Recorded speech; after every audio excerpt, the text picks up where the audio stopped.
আজকের ভিডিওতে present perfect টেন্সের কীভাবে ইন্টারোগেটিভ সেন্টেন্স এবং নেগেটিভ ইন্টারোগেটিভ সেন্টেন্স তৈরি করা হয় সে সম্পর্কে বিস্তারিত আমরা আলোচনা করব। এর আগের ভিডিওতে এই একই টেন্সের উপরে অ্যাফার্মেটিভ এবং নেগেটিভ সেন্টেন্স কীভাবে তৈরি করা হয় সে সম্পর্কে আলোচনা ছিল, তো তোমরা সেটা অবশ্যই দেখে নিও। তারপরে আজকের ভিডিওটি শুরু হচ্ছে। হ্যাঁ দেখো, আজকের ভিডিওতে তোমরা দেখতে পাবে এই যে প্রেজেন্ট পারফেক্ট টেন্সের ইন্টারোগেটিভ সেন্টেন্স, ঠিক আছে। তো আগের ভিডিওতে তোমরা অ্যাফার্মেটিভ এবং নেগেটিভ সেন্টেন্সটা তোমরা এই প্রেজেন্ট পারফেক্ট টেন্সে দেখেছো, তো যারা দেখোনি তারা কিন্তু আগের ভিডিওতে অবশ্যই দেখে নাও। হ্যাঁ, তো আজকে শুরু হচ্ছে ইন্টারোগেটিভ সেন্টেন্সের প্রেজেন্ট পারফেক্ট টেন্সের ইন্টারোগেটিভ সেন্টেন্স কীভাবে গঠন করতে হয় দেখো। তাহলে প্রেজেন্ট পারফেক্ট টেন্স কীভাবে করা হয়, তার নিয়মগুলি কী কী সেটা কিন্তু তারও আগে ভিডিওতে করা হয়েছে, তোমরা আগের ভিডিওগুলি অবশ্যই দেখে নিও যারা যারা দেখোনি, এটা তোমাদের এই ভিডিওটা দেখতে সুবিধা হবে, ঠিক আছে। তো দেখো, প্রথমে একটা আমরা এক্সাম্পল দিয়ে কিছু বোঝার চেষ্টা করি। এখানে কিছু এক্সাম্পল দেওয়া আছে, বইটা তো কী বই সলভ করছি তোমরা নিশ্চয়ই বুঝতে পারছো, আগেই প্রথমে বলে দেওয়া হলো, নামটাও লেখা আছে ট্রেজার ট্রুভ, ঠিক আছে। তো এখানে খুব সহজ সিম্পল ভাষায় এটা বোঝানো হয়েছে। তো দেখো এক্সাম্পলগুলো আগে দিয়ে বোঝার চেষ্টা করি কীরকম কী গঠন করা হয়েছে। দেখো, সে কি ঘুমিয়েছে, তাহলে ঘুমানো ইংরেজি হচ্ছে কি স্লিপ, ঠিক আছে। তাহলে স্লিপ মানে ঘুমানো, কিন্তু এখানে স্লিপ কোথাও নেই, তাহলে এখানে আছে কি স্লেপ্ট। স্লেপটা কি, স্লিপটা হচ্ছে ভার্বের ফার্স্ট ফর্ম আর স্লেপটা হচ্ছে ভার্বের থার্ড ফর্ম, অর্থাৎ প্রেজেন্ট পারফেক্ট টেন্স গঠন করতে হলে কিন্তু আমাদের ভার্বের থার্ড ফর্ম লাগবে, ঠিক আছে। যতগুলো মেন ভার্ব রয়েছে সমস্ত ভার্বের আমাদের থার্ড ফর্ম লাগবে, তাই এখানে কিন্তু থার্ড ফর্মটা বসানো হয়েছে। আচ্ছা, আর নিয়ম অনুযায়ী কিন্তু একটা হ্যাজ কিংবা হ্যাভ লাগবে, সেটা কিন্তু সাবজেক্টের পরে হতে পারে, কিন্তু যেহেতু এটা ইন্টারোগেটিভ সেন্টেন্স সুতরাং সেই হ্যাজ বা হ্যাভটা কিন্তু সাবজেক্টের আগে চলে আসবে। দেখো সমস্তগুলো সাবজেক্টের আগে কিন্তু হ্যাভ বা হ্যাজ যেখানে যেখানে যা যা বসছিল সবটাই কিন্তু সাবজেক্টের আগে প্রথমে চলে এসছে, যার কারণে এটাকে আমরা ইন্টারোগেটিভ সেন্টেন্স বলছি, ঠিক আছে। তো দেখো, সে কি ঘুমিয়েছে, হ্যাজ হি স্লেপ্ট হলো। তোমরা কি চা খেয়েছো, তাহলে হ্যাভ ইউ টেকেন টি, এখানে টেকটা হচ্ছে খাওয়া অর্থে বা পান করা অর্থে বোঝানো হয়েছে, ঠিক আছে। তাহলে চা খেয়েছো, তাহলে হ্যাভ ইউ টেকেন টি।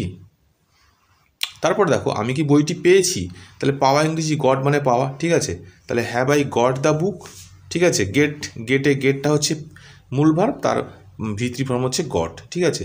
শিশুরা কি ভাত খেয়েছে, তাহলে have the children taken rice. দেখো এখানে চিলড্রেন যেহেতু প্লুরাল ফর্ম, তাহলে তার জায়গায় কিন্তু হ্যাভ হয়েছে, তাহলে প্লুরাল ফর্ম হবে হ্যাভ, আইয়ের ক্ষেত্রে হ্যাভ হবে, উইর ক্ষেত্রে হ্যাভ হবে, ইউর ক্ষেত্রে হ্যাভ হবে, শুধুমাত্র সিঙ্গুলার নাম্বার যেখানে থাকবে অর্থাৎ একটা যেখানে থাকবে সেখানে কিন্তু হ্যাজ বসবে, ঠিক আছে। দেখো এতগুলো ক্ষেত্রে তোমরা দেখতে পেলে এখানে হি যেহেতু সিঙ্গুলার নাম্বার বোঝাচ্ছে তাই এখানে হ্যাজ হয়েছে, বাকিগুলো দেখো you, I, the children, you, হ্যাঁ এগুলো সেক্ষেত্রে কিন্তু সব হ্যাভ হয়েছে, ঠিক আছে। এবার দেখো সেন্টেন্সটা, মনীষা কি হ্যামলেট পড়েছে, হ্যামলেট একটা বই, সেই বইটার কথা বলা হচ্ছে, হ্যাঁ। তাহলে মনীষা কি হ্যামলেট পড়েছে, তাহলে হ্যাজ মনীষা রিড হ্যামলেট। দেখো এখানে মনীষা যেহেতু থার্ড পার্সন সিঙ্গুলার নাম্বার অর্থাৎ একজনকে বোঝাচ্ছে, তাই তার ক্ষেত্রে কিন্তু হ্যাড বসে গেছে, ঠিক আছে। আশা করি তোমরা বুঝতে পারছো কী বলতে যাচ্ছি। আচ্ছা, তারপর দেখো, আমরা কি কোনো পুরস্কার পেয়েছি, have we got any prize. দেখো এখানে উই আছে, একাধিক লোককে বোঝাচ্ছে, তাই এখানে কিন্তু হ্যাভ হয়ে গেছে, তাহলে have we got any prizes. আচ্ছা, তারা কি ধূমপান করেছে, have they given up smoking. তারা কি ধূমপান ত্যাগ করেছে, ত্যাগ করা ইংরেজি হচ্ছে গিভেন আপ, ঠিক আছে। তাহলে have they given up smoking.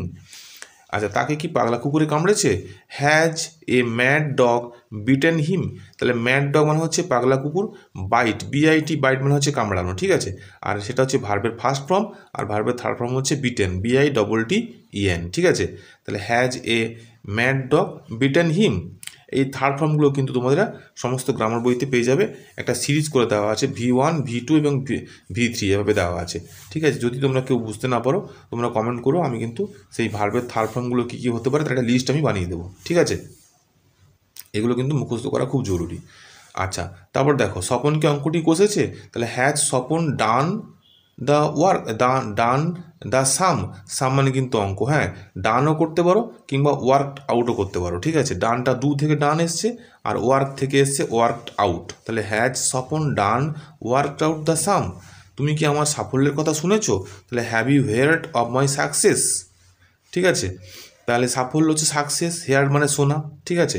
এবার তোমরা বুঝতে পারলে আপনি কি বিদ্যাসাগর মহাশয়ের নাম শুনেছেন, তাহলে হ্যাভ ইউ হেয়ার্ড মানে শোনা, তাহলে have you heard the name of Vidyasagar, তাহলে বিদ্যাসাগরের নাম কি তোমরা শুনেছো। তো আপনি শুনেছেন। তাহলে এবার বুঝতে পারলে যে এখানে যে সেন্টেন্সগুলো দেওয়া আছে সেগুলো কীরকম করে আমরা প্রেজেন্ট পারফেক্ট টেন্সের ইন্টারোগেটিভ সেন্টেন্স গঠন করতে পারছি। তোমরা কিন্তু এই সেন্টেন্সগুলোকে তুলে নাও খাতাতে, তুলে নিয়ে কিন্তু ট্রান্সলেশন করে ভিডিওর সঙ্গে তোমরা মিলিয়ে নাও কতটা তোমাদের ঠিক হলো। ঠিক আছে। আচ্ছা, এবারে দেখো কি বলছে প্রেজেন্ট পারফেক্ট টেন্সের গঠন অনুযায়ী প্রশ্নবোধক বাক্য গঠন রীতি অনুযায়ী পার্সন, আচ্ছা কী কী নিয়মভাবে বসবে, পার্সন অনুযায়ী হ্যাভ বা হ্যাজ বসবে প্রথমে, তারপরে বসবে সাবজেক্ট, তারপরে হচ্ছে মূল ভার্বের পাস্ট পার্টিসিপল ফর্ম অর্থাৎ V3 ফর্ম, তারপর হচ্ছে অবজেক্ট এবং অন্যান্য পরিপূরক। এই নিয়মটা কিন্তু একটা ছকের মাধ্যমে দেখিয়ে দেওয়া হয়েছে। দেখো ছকটা কি, প্রথমে দেখো এখানে হ্যাভ বা হ্যাজ বসছে, তারপরে সাবজেক্ট, তারপরে মেন ভার্বের পাস্ট পার্টিসিপল ফর্ম, তারপরে অবজেক্ট বা কমপ্লিমেন্ট। ঠিক আছে। এক্সাম্পল দেখো, হ্যাভ ইউটা যেহেতু এখানে সাবজেক্ট রয়েছে, তাহলে ইউর পরে তো অবশ্যই হ্যাভ হয়, তাই এই যেটা পরে না হয় আগে হয়েছে কেন, কারণ এটা কিন্তু ইন্টারোগেটিভ সেন্টেন্স। ঠিক আছে। তাহলে have you bought the book, have they given up smoking, has he turned up the meeting. ঠিক আছে। দেখতে পাচ্ছ এই ছকটা যেটা বোঝানো হলো এক্সাম্পল দিয়ে, সেটা এখানে কিন্তু শর্টে করে দেওয়া আছে। তোমরা আশা করি বুঝতে পারলে। এবারে দেখো প্রেজেন্ট পারফেক্ট টেন্সের ইন্টারোগেটিভ নেগেটিভ। তোমরা তো ইন্টারোগেটিভ সেন্টেন্স তোমরা এতক্ষণ শিখলে, এবারে কিন্তু নেগেটিভ ইন্টারোগেটিভ অর্থাৎ প্রশ্নবোধক বাক্য হবে, কিন্তু সেটা আবার নাবাচকও হবে। হ্যাঁ, তো কী করে কী হবে, এখানে নাবাচক তো তোমরা আগেই শিখেছো যে নাবাচক করতে হলে নট কিংবা নো লাগাতে হয়। ঠিক আছে। তাহলে এখানেও একই হবে, যেহেতু আমরা নেগেটিভ করবো তাই আমরা নট লাগাবো। ঠিক আছে। তাহলে কোথায় নটটা লাগাবো সেটা এবারে দেখো এক্সাম্পল দিয়ে বোঝার চেষ্টা করি। দেখো, সে কি সেখানে যায়নি, তাহলে হ্যাজ হি নট গন দেয়ার। দেখো, তুমি কি এখনও ঘুমোওনি, have you not slept yet. দেখো এই দুটো বাক্যকে যদি আমরা দেখি, তাহলে দেখো এই যে হ্যাজটা সাবজেক্টের আগে ছিল, আমরা আগেই শিখলাম, তারপরে সাবজেক্ট আছে, তারপরে মূল ভার্বের পাস্ট পার্টিসিপল ফর্ম বা V3 ফর্ম রয়েছে, তারপর বাকিটা রয়েছে। তার মানে দেখো নটটা কিন্তু বসানো হয়েছে কিন্তু এই যে প্রোনাউন রয়েছে হি ইউ এর পরে রয়েছে, অর্থাৎ প্রথমে হচ্ছে সাবজেক্ট, প্রথমে হচ্ছে হ্যাজ বা হ্যাভ, তারপরে রয়েছে সাবজেক্ট প্রোনাউন, তারপরে রয়েছে নট, তারপরে হচ্ছে মূল ভার্বের পাস্ট পার্টিসিপল ফর্ম বা V3 ফর্ম। ঠিক আছে। আশা করি তোমরা বুঝতে পারলে। কিন্তু এখানে ব্যতিক্রম আছে, ব্যতিক্রমটা দেখো। তাহলে একটা পড়ি, আমি কি এখনও চা খাইনি, have I not taking tea ইয়েটটা কিন্তু এখনও অর্থে ইয়েট বোঝানো হচ্ছে। ঠিক আছে। আমি কি আমার বইটি হারাইনি, have I not lost my book, have I not lost my book. Lost মানে হচ্ছে হারিয়ে যাওয়া। ঠিক আছে। আচ্ছা, তুমি কি তোমার প্রাপ্য পাওনি, have you not received your duties. এত অবধি তোমরা বুঝতে পারলে যে নটটা কোথায় বসবে, অর্থাৎ প্রোনাউনের পরে কিন্তু নট বসছে। ঠিক আছে। এখানে একটা এক্সাম্পল দেখো, যেটা ব্যতিক্রমী বললাম, যে গোপী কি সব মিষ্টিগুলি খায়নি। দেখো, তাহলে এই সেন্টেন্সটা করতে গিয়ে কীরকম দাঁড়াচ্ছে দেখো সেন্টেন্সটা। তাহলে has not Gopi eaten the all the sweets. এখানে দেখো ভালো করে, এখানে কিন্তু নট কিন্তু আর এই মূল ভার্বের আগে নেই বা নাউনের পরে নেই। তা কেন? কারণটা নাউন হচ্ছে, এই যে গোপীটা হচ্ছে নাউন, কোনো নামকে বোঝাচ্ছে। ঠিক আছে। তার মানে এখান থেকে আমরা পেলাম যে নাউনের আগে কিন্তু নট বসবে আর প্রোনাউনের পরে কিন্তু নট বসবে। ঠিক আছে। নটটাও তাহলে কি বুঝতে পারলে, হ্যাজ যেখানে যা আছে তাই থাকবে, হ্যাজ কিংবা হ্যাভ যা আছে তাই থাকবে, শুধুমাত্র নট বসবে প্রোনাউন যেখানে, হ্যাভের পরে তো যদি প্রোনাউন বসে তাহলে প্রোনাউনের পরে নট বসবে, আর হ্যাভ বা হ্যাজের পরে যদি তোমার নাউন থাকে তাহলে নাউনের আগে কিন্তু নট বসবে। তাহলে নাউনের আগে নট আর প্রোনাউনের পরে নট। তোমাদের আশা করি পুরোপুরি ক্লিয়ার করতে পারলাম। ঠিক আছে। একইভাবে তাহলে দেখে যাও, অরুণ কি এখনও দিল্লি পৌঁছায়নি, has not Arun reach Delhi yet. তাহলে অরুণটা যেহেতু নাউন, তাই তার আগে নট বসে গেছে। ঠিক আছে। একইভাবে দেখো সবগুলো এখানে কিন্তু এই যে মাই ফাদার নাউন, তার আগে নট বসছে। ঠিক আছে। এবার দেখো, তোমরা কি নেলসন ম্যান্ডেলার নাম শোনোনি, তাহলে have you not heard of Nelson Mandela, অর্থাৎ ইউটা হচ্ছে প্রোনাউন, তারপরে নট বসছে। তার আগে সব নাউনের আগে নট বসছে, প্রোনাউনের পরে নট বসছে। আশা করি তোমরা বুঝতে পারলে।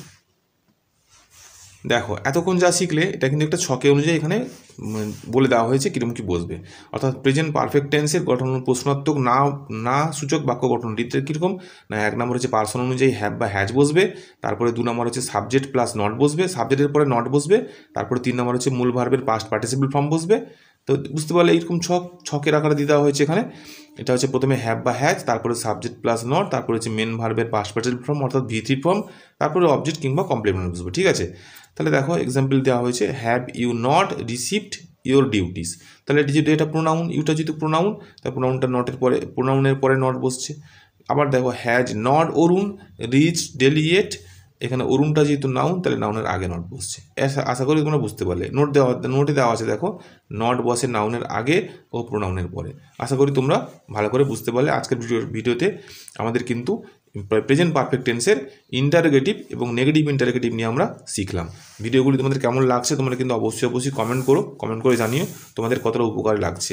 ঠিক আছে, পরবর্তী ভিডিও নিয়ে তোমাদের সঙ্গে আবার দেখা হচ্ছে নেক্সট ক্লাসে। ঠিক আছে, ততক্ষণের জন্য সবাই ভালো থেকো এবং সবাই ভালো করে মন দিয়ে পড়াশোনা করো। এই ভিডিওগুলো দেখে খুব ভালো করে চর্চা করো। ঠিক আছে, আজ রাখি, টাটা।